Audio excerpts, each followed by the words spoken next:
Welcome back to the Politics with Paul podcast, your home for nonpartisan and non ideological information and analysis. I'm your host, Paul Rader. Today, we're talking about everybody's favorite policy issue, the national debt.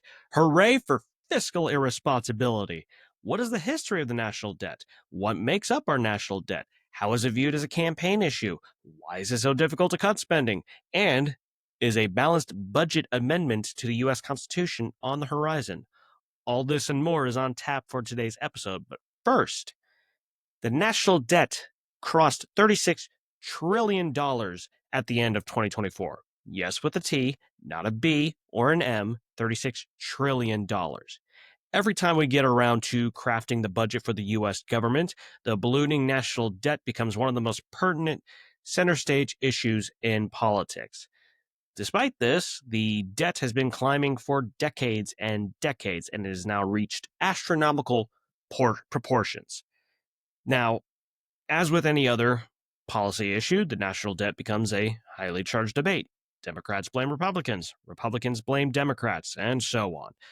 But as is always the case with this podcast, here we are not concerned with how to dole out blame for this issue. That's not constructive. That's not informative. And politicians are very adept at not taking responsibility for anything anyway. Admittedly, I'm not a policy wonk when it comes to finance, so we won't get bogged down too much in the financial jargon. But otherwise, we're diving into the nuts and bolts of the national debt. Yay! Let's go. First of all, let's make a clear distinction between what a deficit is and what the debt is. They're very related. They get used interchangeably, but they're not quite the same thing. The budget is the money being spent, also called outlays, over the amount of money collected, also called revenue, over the course of a fiscal year. And that doesn't really follow the calendar year. That's more like in the middle of the year. But the deficit and the surplus refer to single year budgets. Deficit means money spent is higher than money collected that year, and a surplus means money collected is higher than money spent in that year. And we have had surpluses in the past. I know it's hard to believe with how huge the deficit has become, but we have had a surplus before, actually several times. Most recently in fiscal year 2001, and that was part of a 4-year stretch, 1998 to 2001, fiscal year 98 to 01, where we had a surplus. Before those years, the last time we had a surplus, though, was 1969. Since fiscal year 1901, only 33 years have we had a surplus compared to 91 years of deficits. And that was particularly the case in the roaring 20s, that period of immense economic expansion, that economic boom we had right before it all came crashing down during the Great Depression. We'll get to that in a little bit with the history of the national debt. But our most recent deficit just this past fiscal year was $1.8 trillion, which wasn't as high as during COVID when a lot of people were not able to work and a lot of businesses were shut down. And so tax revenue took a real big hit, and spending, like with the stimulus, that also went up as well. In 2020, right after COVID really kicked in, was a $3.1 trillion deficit, and then in 2021 it was a $2.8 trillion deficit. So we still have a very high deficit, just not quite as high as during COVID. The debt is the all-time amount of money spent over money collected. So for all years, you basically can think of it as the total accumulation of deficits and surpluses wherever you have any of those. Speaking of all those years, how about a brief history of the national debt? Through almost the entirety of the U.S. history, we have had some level of debt. Really, just about every country has some level of debt. Obviously, some have it less than others. The U.S. is far from the only one that has a huge issue with debt, but obviously we're focused on the U.S. here. We've only had one time in our nation's history where the national debt hit $0, and it was during Andrew Jackson's presidency. More on that in a bit. Debt.org has a great timeline of the debt, and the Treasury Department has some historical outstanding debt across time going all the way back to 1790. So if you want to look up the exact numbers, you can go on to the Treasury Department and see those for yourself. But during the American Revolution, the Continental Congress did not have the money to fund the war on its own. So it had to borrow money. And a lot of that came from the French government, who really hated the British at the time. There's a lot of historical strife between the two countries. Obviously, now they're a lot closer, they're a lot more allied. But back in these days, during the American Revolution, boy, they did not get along. And Americans still, at the time, Americans were still wary of the taxes, considering the ones that the British Crown had instituted through series of acts like the Stamp Act and all that. And that was obviously, that was a big reason for declaring independence in the first place. That whole taxation without representation, not because they're being taxed, but because they didn't have a say in those taxes. So the Continental Congress at the time, that's what the Congress was under the Articles of Confederation, which was before the U.S. Constitution. The Continental Congress could not pass larger taxes to cover the costs of the war, so it had to borrow. The French were a major creditor, especially considering their historical enmity with the British at the time, but the Dutch were also a major creditor of ours as well, and they kind of get forgotten in that era of colonialism in the 17th, 16th, and 17th and 18th centuries, where is most of the historical focus is on the British and the French, but the Dutch also had their own holdings as well, just not quite as expansive. And then there were domestic creditors as well. So Americans that actually financed the war, that loaned money to the government in the hopes of getting paid back for it later on. In 1783, the U.S. Department of Finance, which was the precursor to the eventual U.S. Treasury, it was not the U.S. Treasury in a previous life. It was a precursor that was during the Articles of Confederation.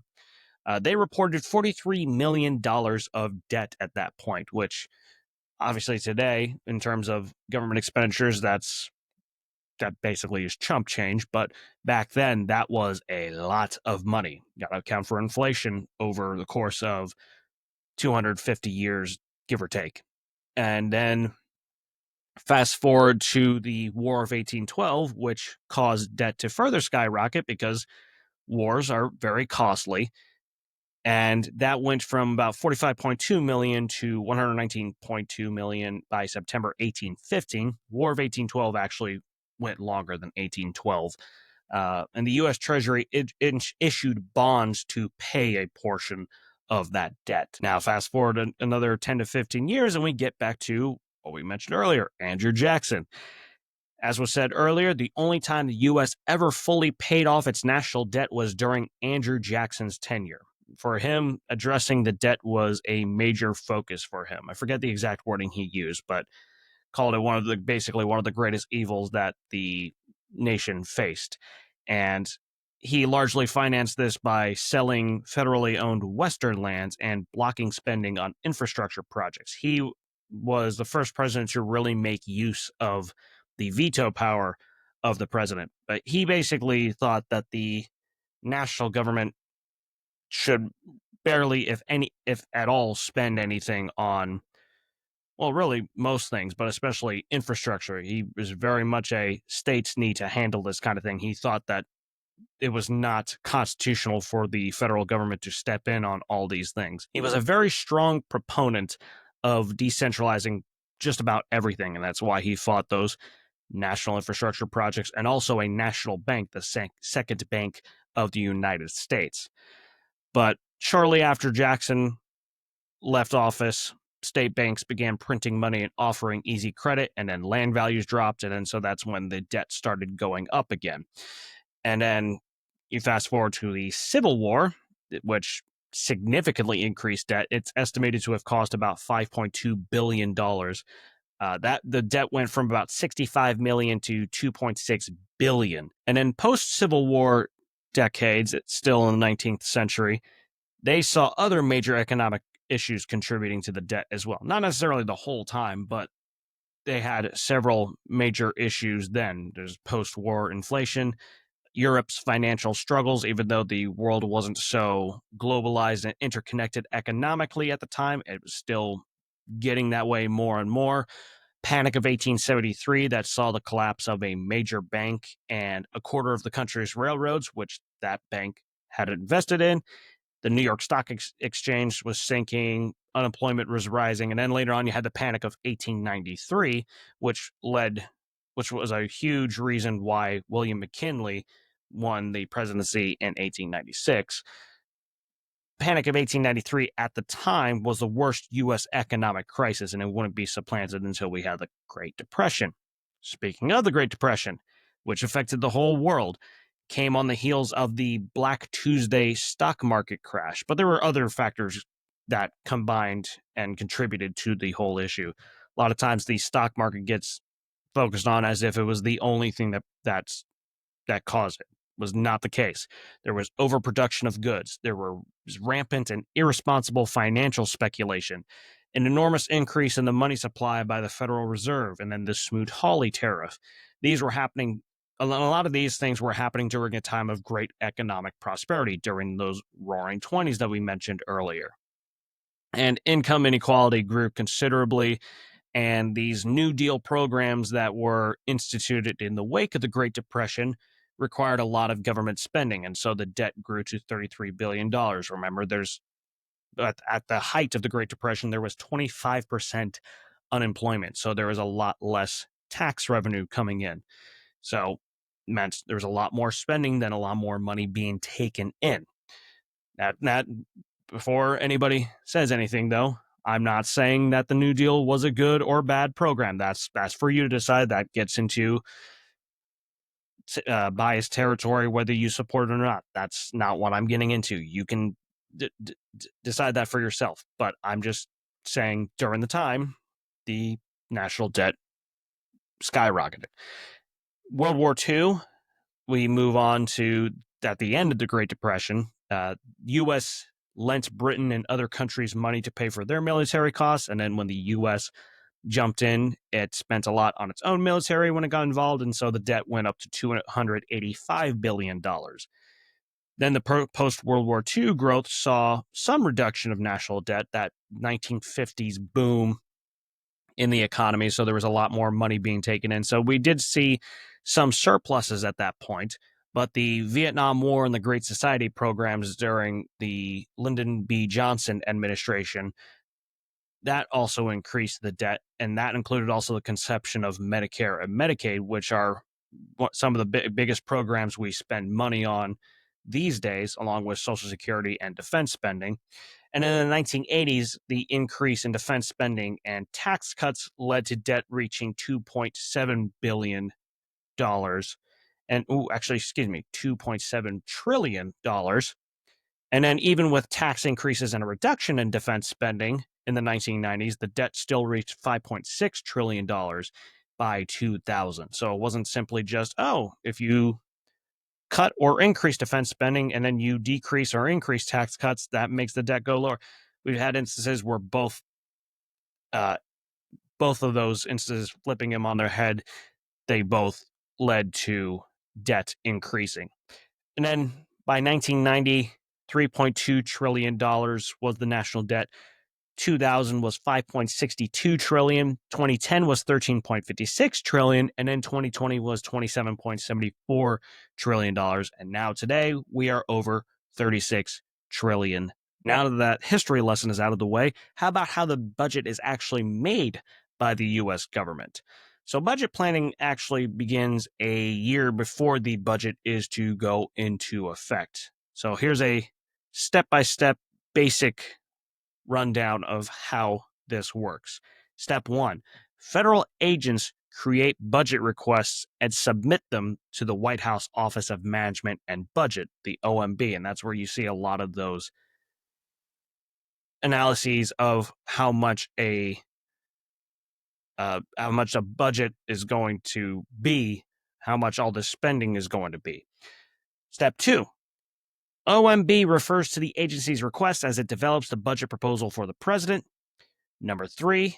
President submits the budget proposal to Congress early the next year, and he mentions a lot of these funding proposals and these funding priorities. He mentions a lot of them in the State of the Union address. Step 4. Proposed funding is divided amongst 12 appropriations subcommittees in the U.S. House, which hold hearings. The U.S. House, in particular, is where appropriations bills start. And then, of course, the Senate still has to agree to them later on, but the House starts getting the ball rolling. They handle different government functions like defense, agriculture and rural development, homeland security, energy and water development, and financial services and general government. So there's a bunch of different areas that they handle specifically. And they're fairly broad subject areas that they all hold because there's a lot of different things to fund. Step 5. House and Senate create their own budget resolutions and then they negotiate and merge them. As with regular bills, both chambers must pass the exact same version of the bill. And step 6, Congress sends the approved funding bills to the president to sign or veto. Now, who actually calculates and analyzes budgets and its impact on the deficit and debt? So you have the Office of Management and Budget, the OMB, that's the federal branch agency, whose chief responsibilities are managing the development and execution of the annual federal budget. They also oversee federal agencies and executive branch operations, hence the management part, and they coordinate and review agency regulations. But you also have the Congressional Budget Office, the CBO, which is a legislative branch agency, and they provide info to support congressional budgets or the congressional budget process. And they're an alternative to the info from the OMB and other agencies in the executive branch. And they help budget committees with matters under their jurisdiction. Neither office provides policy recommendations. They do not tell you, hey, this would be a good program to fund. You should do this one. This one, I don't really like that. They just tell you how much they project things to cost and how much that would add to the budget and therefore the deficit, or if there's a surplus, and the debt. Now, to break down the actual spending a bit, there are 3 basic categories of federal spending. Number 1 is mandatory spending. These are governed by provisions of permanent law and do not require annual approval unless policymakers change the underlying laws for the programs and how you actually qualify for them. So these programs include things like Social Security, Medicare, Medicaid, veterans programs, federal retirement programs, which pensions fall under, the Children's Health Insurance Program, CHIP, SNAP. These programs have certain criteria that citizens have to meet in order to be eligible for those benefits. So if they want to change, if Congress wants to change who gets those benefits, then they have to actually change the laws underlying them. For example, whenever you hear them talk about raising the age for Social Security or changing Medicare and Medicaid requirements, they have to change those laws first before they can actually change the spending for them. And sometimes you hear these programs called, usually derisively, entitlements because benefits go to people who meet these programs' eligibility requirements. They're entitled to these programs. Second piece of federal spending is discretionary spending. And these are determined on an annual basis through the appropriations process and thus more subject to fluctuations in what's getting funded. And these include programs like defense spending, education, transportation, research, food safety, disaster assistance, public housing, federal law enforcement, science and space programs. And so these are a lot more subject to the wheeling and dealing behind the scenes and out in public, and all these projects that members of Congress fight for their districts. these are all part of discretionary spending. And then part 3 of federal spending, the third category of federal spending, is the net interest on the national debt. So interest, it's much like what we have whenever we take out a loan or we use our credit card and we rack up debt that way. It's not just, oh, you just pay back what you loaned. There's interest on it, so that there's an incentive for somebody to loan you out money in the first place, or like a bank. And so, depending on how long you have that and whatever the interest rate is, you accumulate a certain amount of interest. You don't just pay back the principal, which is the amount you actually borrowed. You also pay interest on it, like 5% or 6% or whatever the case may be. And this part is what is starting to grow faster and faster because we have such a large national debt.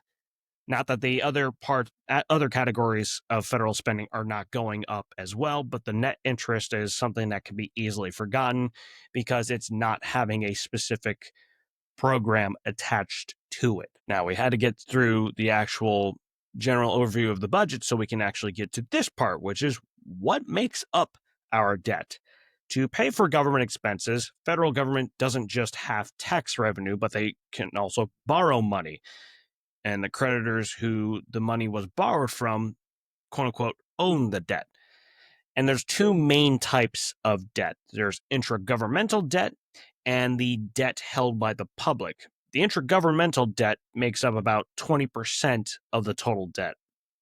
And these are transactions between one part of federal government and another. These are almost always held in federal trust funds, which track money designated for a specific purpose or program, what they also call earmarked receipts. So these finance things like Social Security, Medicare, mass transit, pensions, etc. And the largest holder of intragovernmental debt is the Social Security Old Age and Survivors Insurance Trust Fund. And then you have other major trust funds like the Medicare's Hospital Insurance Trust Fund and the Highway Trust Fund. And then you have the debt held by the public, which was $28.7 trillion at the end of December 2024. This makes up about 80% of the total debt. And these are the debts held by individuals, businesses, pension and mutual funds, state and local governments, and foreign entities. And so this is a measure, when you hear public, you might think just domestic, which most of it is, but there's also the foreign creditors. There's domestic and foreign creditors, excuse me. It's a common misconception that most of our debt comes from what we owe foreign nations. It's only about a third of the debt held by the public. Still a large amount, but it is not the primary source of debt held by the public. So we don't actually owe as much money to other governments as some people think we do. But domestic holders of debt include ones like the Federal Reserve, which is the biggest. That's $4.6 trillion. You have mutual funds, which is $4.4 trillion. And then others include depository institutions, state and local governments, pension funds, and insurance companies. And then you have federal holders of debt, those other countries. So Japan is actually the highest, and that's $1.06 trillion. Then you have China, which is $759 billion. United Kingdom, which is 723 billion, and then you have 30 plus other countries, which amount to $6 trillion. So that debt held by the public is the biggest source of debt. So with this national debt getting ever bigger and just skyrocketing and ballooning, why haven't we really addressed it? Well, there's a couple of things. And first of all, I want to get to national debt as a campaign issue because, like I said earlier, around this time of year is when the debt becomes a much bigger issue. But a lot of people at other points in time make note of it. It's very easy to say on the campaign trail that we need to address the national debt because nobody is going to say, you know what? I actually like that we've spent so much more money than we've taken in. Who cares? Who cares? Nobody's going to say that. pretty much everybody agrees that this level of national debt is a problem. Term limits is another one of those issues where it's very easy to say I support this, and you score political brownie points. You say, oh, I think we need to address the national debt. Yeah. Like, okay. It's always easy to make a campaign promise or to cite a particular issue as one of the most important and say, if you elect me, we're going to tackle the national debt. Okay. It's always easy to say that, but is a candidate necessarily willing to do something about it? What I mean is, even if a politician sincerely, truly wants to implement a balanced budget, or at least get a surplus, or to get a surplus, actually trying to implement it is a whole other matter, because it inherently involves cuts to government spending, which means cuts to programs that somebody wants. Somebody is Wherever this money is being spent, somebody is benefiting from it. And so if you cut that money, that person is no longer benefiting from it. So instead, when people talk about the national debt, they tend to frame particular expenditures as wasteful or taking up too much money. So, for example, defense spending, government aid programs, domestic or foreign, size of government agencies, whole departments in government, random studies, and projects you probably haven't heard about. All these things are part of the budget. And the funny thing is, people don't want to cut the programs that they have an interest in. They want to address the debt by cutting other people's programs. So you really have this whole difficulty in balancing budgets, because tackling the national debt, the difficulty in tackling the national debt doesn't come from debating whether we need to address our debt and how much we spend. Pretty much everybody agrees on that.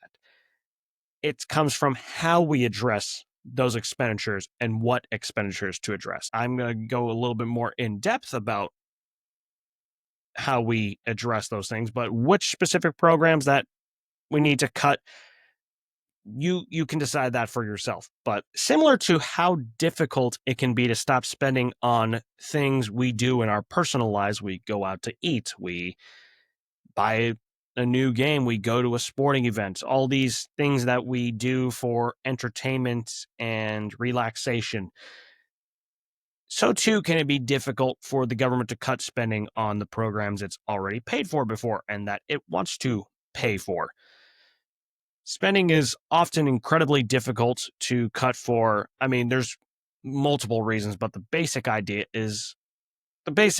issues that face it are that a program may be set for a certain number of years, or it may be set in law, like those mandatory spending expenditures. Politicians have a vested interest in not cutting projects and programs for their districts. You often hear those referred to as pork barrel legislation or earmarks.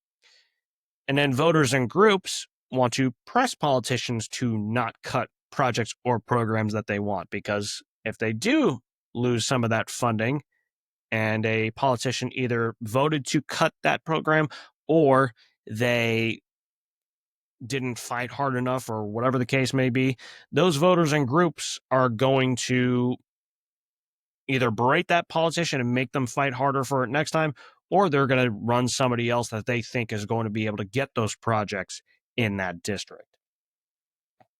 Paradoxically, there's an incentive to say we should tackle the national debt, but then there are incentives to not cut specific programs.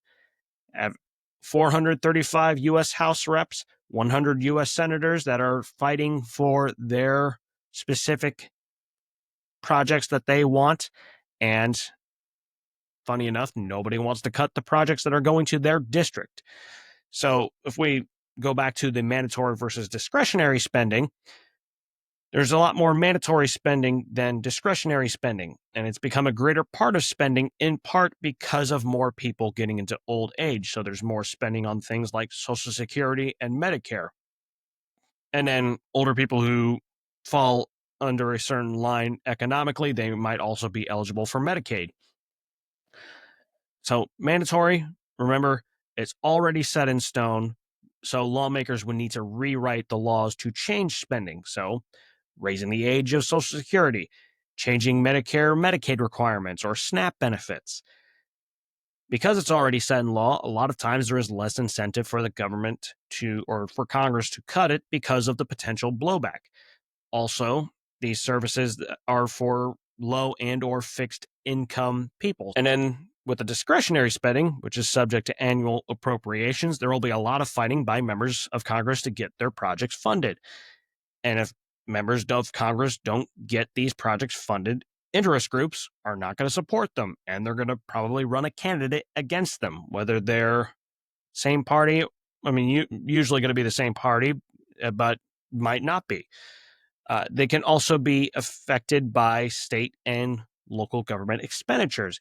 If the state or local government doesn't fund a certain project, then the federal government, the person that represents that area for the federal government, would have to fight for that program.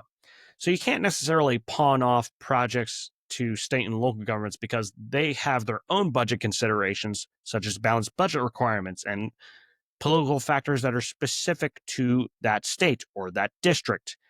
All sorts of, it's not just the members of Congress that have to think about their political career, it's also state legislators, governors, local level officials like city council and mayors.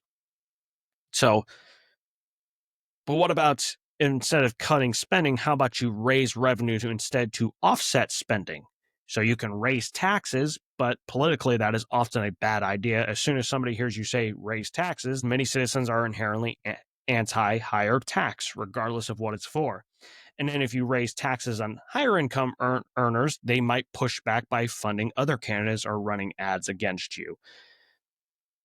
Overall, tax policy is very complicated and has many loopholes, and it's pages upon pages upon pages, which can complicate attempts to generate more revenue for government. Instead of just simply raising an income tax, maybe you focus on the corporate gain or capital gains tax or corporate income tax. There's a whole bunch of layers to that. But with how large deficits are, though, you'd still have a lot of trouble making up the difference by finding more sources of revenue. Remember, our last deficit was about $1.8 trillion. And then you can also borrow money, but the federal government has done a lot of that already. So you're still increasing debt because you're borrowing money from whether domestic or foreign. So with this issue of the national debt exponentially increasing, there's been a lot more talk lately of a potential balanced budget amendment, which basically would require the U.S. government to come up with a balanced budget that has if not a surplus, at least breaks even. Obviously, federal government is not bound to a balanced budget right now. We have a $36 trillion debt. And you look at the U.S. Constitution, there is nothing in regards to a budget except simply how the budget is going to be made, very basically. But you do see a balanced budget to some extent in almost every state government. Almost every state constitution requires their state government to balance their budgets to some extent. In fact, the National Association of State Budget Officers, or NASBO, says that every state except Vermont has some stipulations to balance their budget. Now, I say some stipulations because even though a balanced budget sounds very straightforward, it's actually not. The exact constraints and enforcements of that balanced budget requirement vary. It might require a specific entity in the government to pass a balanced budget, like the governor or the state legislature, but it might not necessarily require both. So here's the four main ways that balanced budgets differ. Number one, if the governor is required to submit a balanced budget to the state legislature. In 2021, 45 states required that. Number two, if the state legislature is required to pass a balanced budget. In 2021, 44 states had that stipulation. Number three, if the governor is required to sign a balanced budget. In 2021, 41 states required that. And then number 4, if the state budget is required to be balanced at year end, that is to say, it cannot carry over a deficit into the next year. In 2021, 35 states required that. And in 2021, 29 states and DC required all 4 of those stipulations to be met. Furthermore, budget requirements typically only apply to the state's operating budgets, not other things like capital and pension funds. Capital funds are ones that are used for infrastructure of some sort, like constructing buildings or buying furniture. And then pension funds are those that are paid out to employees of the state government after they retire. So balanced budget requirements aren't necessarily applicable to those things. So even if we all agreed on the need for a balanced budget amendment, it isn't straightforward as to what exactly that would look like, especially for the US Constitution, which has fewer words and fewer concrete stipulations than state constitutions do. And state constitutions are often much, much bigger than the US government is. Plus, the process to amend the US Constitution is very tough, incredibly tough. First, an amendment must be proposed, and that is either done by 2/3 vote by both chambers of Congress or a convention called for by 2/3 of state legislatures. And the latter has never been done before, but perhaps a balanced budget amendment will need that because a lot of states already have some form of a balanced budget. So you may need to do that instead of have 2/3 of both chambers of Congress do that. And then, second, an amendment needs to be ratified after it is proposed, either by 3/4 of the state legislatures or by 3/4 of conventions called by state legislatures. And because a balanced budget amendments text isn't so straightforward, this process might take a long time. So I don't want to end this all on some sort of doom and gloom about the national debt. The national debt is obviously a huge deal, and we can't keep up this trend with the deficit and debt forever. Nobody's going to argue that this level of debt is a good thing, and it's becoming more imperative to address it. The issue is just thinking about how exactly we address it. But most people don't really want to ultimately work together to figure that out because that might require them to cut their own programs, and nobody wants to do that. So a lot of times it becomes a party struggle, what the party wants to fund specifically versus the other party. Of course, within those parties, there can be some debates as to how that budget should be crafted. Right now, we have Elon Musk and Donald Trump going at it, largely in regards to this current budget being proposed and trying to be pushed through Congress. So it's just because it's Republicans are in power, and then it'd be the same thing if Democrats were in power. Doesn't necessarily mean that they're all going to see eye to eye about the budget. But you can't just spend money you don't have forever. So we do need to have some sort of way where we can actually come together and really try to come up with solutions. And this is not a irreversible issue. We definitely have time to turn things around.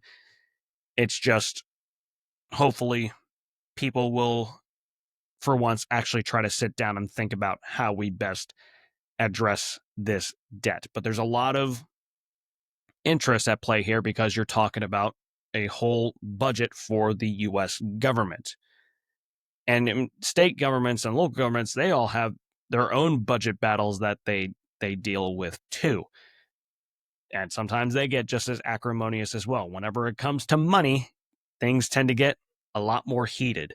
So hopefully we will be able to address this issue better longer term. But because of the increasing importance of addressing the debt, maybe we will see a balanced budget amendment in the future. I'm not saying that that is the way that we should go, but it's just trying to lay out some of the